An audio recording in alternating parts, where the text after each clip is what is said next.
procrastinação, quando a gente faz pesquisa, é a maior dor do iniciante. Sim. Só que eu percebo um padrão, que é uma mudança, que a partir de agora, principalmente com quem já está fazendo provas, está virando da procrastinação para ansiedade. Isso aqui me preocupou demais, porque é uma parada que precisa de ajuda médica, normalmente, sabe? Tem um índice normal quando chegar de ansiedade. num nível, precisa. Sim, né? Mas, pô, aconteceu comigo, sabe? Eu tive crise de ansiedade, virou pânico, depressão, tudo mais, tive que fazer tratamento. Eu sempre falo, cara, começou a ter algum sintoma forte, vai procurar ajuda médica, primeira coisa. Tem algumas coisas do seu corpo que são químicas. Sim. Né? Só que você falou, né? Você mostrou esse processo aqui, de a pessoa criar essa constância, ir melhorando. Então, e cada pessoa tem uma realidade, né, cara? Sim. Tem pessoas, por exemplo, pô, trabalham, estudam, tem filho pequeno, só tem 1 hora do dia para estudar, beleza. Só que a gente vive em uma era de que tudo é instagramável. Tem um monte de influencer da nossa área de concurso que eu sei que o cara nem é concurseiro, né? A mina nem é concurseira, tá lá como afiliado, sabe? Porque é um mercado interessante, né, em termos financeiros e tudo mais. Só que essa pessoa vende, às vezes, uma vida perfeita, sabe? Até o cantinho, sabe aquele ambiente perfeito de estudo? Isso daqui, aí a pessoa vai comparando. Ela olha, pô, eu não tenho aquele cantinho perfeito. Eu tenho que estudar aqui na mesa da sala. Sim. Sabe? E eu não tenho essa estrutura, eu não consigo comprar um fone que o cara tem. Sabe? Começa esse tipo de comparação e comparação tóxica com pessoas que têm uma realidade totalmente diferente da sua. Sim. Você percebe isso também, cara? Que em todo lugar. Isso atrapalha a pessoa de se desenvolver, de entender o seu caminho também, né, cara? Em todo lugar. Tem uma... quando a gente toma uma decisão para mudar de vida em qualquer área da vida, nós geralmente damos um impulso da mudança com base na decisão. Tem uma frase muito bonita do mundo da autoajuda que, para mim, não é utilizável em nada, que diz o seguinte: não são suas condições que vão fazer você crescer, são suas decisões. Ok. Só que isso é uma meia verdade. Vamos imaginar o seguinte, quer ver? Imagina que você está sem grana. Imagina você naquela época que você estava, ferrado, sem grana e tudo mais. Aí você me conheceu, você falou assim, pô, caraca, o Chico é muito bem sucedido, tal, não sei o quê. Aí o Chico falou assim, pô, Gustavão, mano, tô precisando de um sócio para um negócio que eu tô criando que ano que vem vai fazer 20 milhões. E aí você tá lá, fudido. Aí eu pergunto pra vocês, quer ser meu sócio? Aí o que você falaria? Com certeza. Aí tá vendo? Ó, Tamo junto, assina agora. Ó, aí vejam que a pergunta, ela é uma pergunta que direciona para uma decisão. Agora, quer ver? Eu vou te fazer uma pergunta que vai fazer você pensar na sua condição. Imagina se ela fudido na época, ela sem grana. Cara, eu vou abrir um negócio e ele vai fazer 20 milhões ano que vem, eu tô precisando de um sócio e eu vejo você um puta sócio para isso e eu preciso que você invista 500 mil. Você quer topar? Quer virar meu sócio? Na minha visão, naquele momento, seria bem difícil. Tá vendo? Porque você olhou a condição. Sim. Então, o que faz a gente evitar essa ânsia do futuro? Porque a ansiedade é a ânsia no futuro. Sim, exato. Né? O que faz a gente evitar essa ânsia? É quando a gente toma decisões, mas as decisões precisam ser baseadas nas condições que a gente tem. E essas condições, elas não quer dizer que elas são ruins, quer dizer que são as que eu tenho. E eu preciso ter referências, eu preciso continuar olhando para fora. Vou sair um pouquinho e vou voltar. Por exemplo, outro ponto muito importante.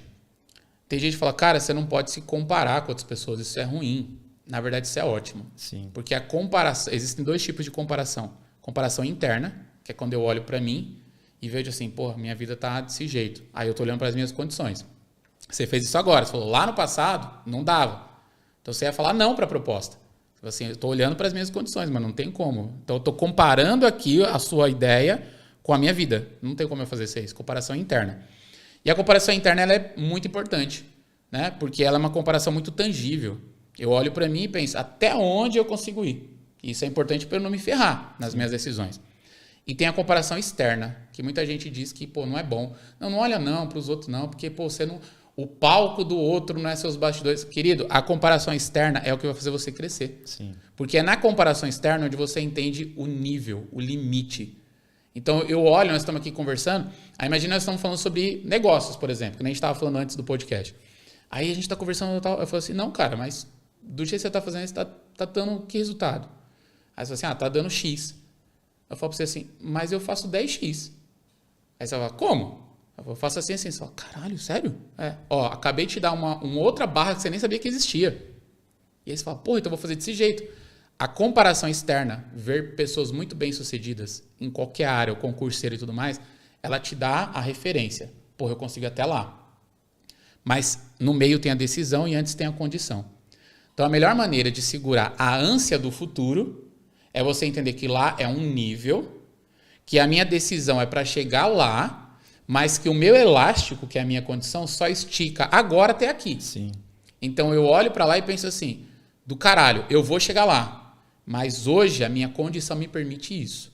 Passo de cada vez, né? Um passo de cada vez. Por exemplo, a minha condição me permite comprar o livro. Quanto custa o livro? R$17? R$17, normalmente. Aí o cara fala assim, pô, mas eu queria lá, eu queria estar no VIP, eu queria estar na galera top lá do Gustavo, pô, eu quero estar lá. Mas peraí, a sua condição te permite o quê, mano?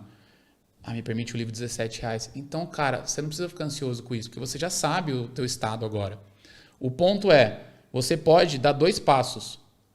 Dê os 2 melhores passos que você conseguir agora. Sim. Mas não tira o olho de lá para onde você quer, porque lá é teu referencial. Sim. Sabe? E vai tomando essas decisões. Eu tenho uma inspiração, né? Que você falou também. É inspiração, mano. Eu tenho uma regra para minha vida que é assim, uma regra de construção de riqueza. Que essa regra já está chegando no final, nessa primeira etapa agora. No que vem eu já não vou precisar seguir mais. Que é a regra seguinte. Quando você quer prosperar em qualquer área da vida, seja financeira, profissional, virar um concurseiro, passar... Cara, abre todas as torneiras, fecha todos os ralos e viva o mesmo padrão de vida durante pelo menos 5 anos. O que eu quero dizer com isso? O que é abrir todas as torneiras? Para uma pessoa que quer estudar, abrir todas as torneiras é quais são todas as possibilidades que eu posso ter hoje dentro das minhas condições para abrir todas as torneiras que eu tenho, para estudar para caralho, aprender tudo isso, para eu chegar lá. Fechar todos os ralos é o que eu posso evitar, o que eu posso tapar para não ter mais custo e para não ter mais distração. Então começa a fechar todos os ralos. Eu conheço gente que para evoluir, para crescer, o cara vendeu a televisão da casa dele. Não porque ele precisava de dinheiro, não, porque ele não queria distração. Ele vendeu, ele morava sozinho, o cara vendeu a televisão. Ah, tu não tem televisão? Não, a televisão tava me distraindo, velho. Eu chegava aqui e ficava perdendo. Concurseiros se identificam com isso, que muita gente faz isso. O cara vendia, velho. Eu falo assim, caralho, que louco, o cara realmente tá focado naquilo. Então o cara tá fechando os ralos. Sim. E o que é viver no mesmo padrão? É você entender o seguinte, o que eu quero e o que me mantém bem. Por exemplo, vou imaginar que você tá ganhando no teu cargo público lá 30 pau. Só que você precisa de 10 para viver bem. O que normalmente as pessoas fazem? Tô ganhando 30 pau, vou mudar minha vida para 30. Vai subir. Cara, e se você ficasse 5 anos só com 10? Do jeito que você já tá. E esses outros 20 mil você começasse a fazer outras paradas. Investir. Sim. Né? Abrir um negócio com porque sócio lá. Isso te dá liberdade, né, cara? O que a gente procura sempre é liberdade, né? A galera concurseira. Eles querem estabilidade, remuneração. Não, eles querem liberdade. Liberdade, paz, porque isso dá liberdade. Previsibilidade. Né? Então você imagina... O grande ponto de você começar a segurar essa ansiedade, e aí, claro, tem níveis. E esse nível se você já chegou no nível, na tua ansiedade, onde você percebe que você trava por causa daquilo, onde você fica sem dormir, onde você tem crises de pânico, você tem que procurar um médico. Sim. Você vai no médico, procura um psiquiatra, troca uma ideia com o cara, porque provavelmente você vai precisar tomar uns remedinhos aí para segurar esse negócio aí. Agora, se o teu nível é o nível de ansiedade, de perder o foco, porque você está pensando muito no futuro, você está ansiando o futuro. Então, o que você tem que fazer? Olha para o futuro, vê realmente o que você quer, vê as referências, vê que aquilo é um ponto lá importante. Você tomou sua decisão, agora olha só para a sua condição. Até onde eu posso esticar o meu elástico? E aí pronto, a sua ânsia vai diminuir um pouquinho. Sim. Que você vai saber. Porque fica mais previsível, né, cara? Quando você tem um controle, sabe?